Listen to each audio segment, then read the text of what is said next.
मनुष्य अक्सर इसी ऊहापोह में लगा रहता है कि ईश्वर वास्तव में है या नहीं। कई बार हम ईश्वर को सिर्फ एक ऊर्जा मानते हैं और कई बार हम इसे सर्वोच्च मानकर पूजते हैं। कई लोग ऐसे भी हैं जो ईश्वर के अस्तित्व पर शक करते हैं। कई विद्वानों मनीषियों के अनुसार ईश्वर के रूप अनेक हैं, लेकिन वो एक ही शक्ति है। शास्त्रों में भी ईश्वर के अस्तित्व पर मोहर लगाई गई है। बौद्ध धर्म की स्थापना करने वाले गौतम बुद्ध ने मानव जाति को अपने ज्ञान से जीवन जीने का तरीका सिखाया था। ईश्वर के अस्तित्व पर भी बुद्ध ने ज्ञान दिया था। एक बार बुद्ध के पास एक दार्शनिक आया। उसने बुद्ध से पूछा, क्या वाकई में ईश्वर है? बुद्ध ने जवाब दिया, क्या वाकई में तुम्हें जानने की इच्छा है कि ईश्वर है या नहीं, या फिर तुम ऐसे ही पूछ रहे हो? दार्शनिक ने आश्चर्य से देखते हुए कहा, नहीं, मुझे सचमुच जानना है। मैं हजारों मील की यात्रा कर इस प्रश्न का उत्तर जानने ही आया हूँ। दार्शनिक को लगा कि बुद्ध उसे गंभीरता से नहीं ले रहे हैं, तो उसने गुस्से में कहा, मैं इस सवाल के जवाब के लिए सब कुछ दांव पर लगाने को तैयार हूँ। हालांकि मैं ऐसा सोचकर नहीं आया था। मुझे चुनौती मत दें। मैंने कई विद्वानों से प्रश्न का जवाब मांगा, लेकिन कभी मिला नहीं। बुद्ध ने कहा, मैं किसी को चुनौती नहीं देता, ये मेरा काम नहीं है।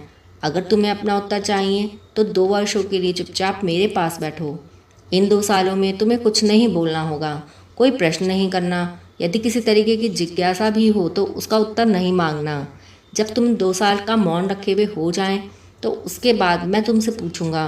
तब तक यदि तुम्हारी कोई जिज्ञासा बनी रहेगी तो अपना सवाल पूछना। दार्शनिक बुद्ध की ये बातें सुनकर थोड़ा घबराया।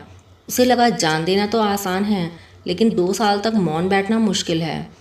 परंतु उसने बुद्ध की इस शर्त को मंजूर कर लिया।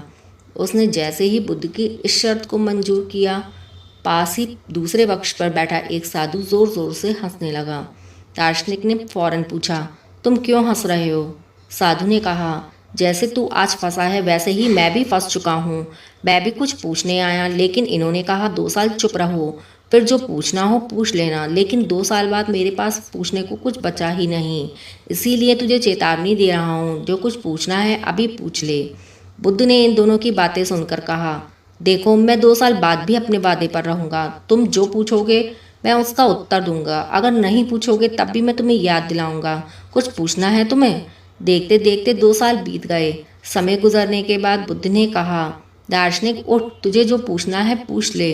दार्शनिक हंसने लगा और बोला, उस साधु ने सही कहा था। 2 साल तक मेरी चुप्पी में इतनी गहराई आ गई, ऐसा बोझ जमा हो गया, ध्यान लगाया, विचार धीरे धीरे खो गए। वर्तमान में डुबकी लगाई और फिर जिस ज्ञान की प्राप्ति हुई, मैं उसके लिए आपका धन्यवाद करना चाहता हूँ। अब मेरे मन में कोई सवाल नहीं है। महान ज्ञानियों, साधु संतों ने कहा है कि जिस सवाल का जवाब हम जीवन भर दुनिया में ढूंढते हैं, वास्तव में उसका हल शून्य से मिलता है, और यही उत्तर परमात्मा है। प्रत्येक मनुष्य ईश्वर का अंश है और वो हमारे अंदर ही छिपा बैठा है। जब हम खुद में झांकते हैं तब पता चलता है वो अंदर ही है। मौन की अवस्था से पहले हम पूछते हैं कि परमात्मा कहाँ है, लेकिन विचारों की शून्यता और ध्यान की गहनता के बाद हम कहते हैं कि परमात्मा कहाँ नहीं है।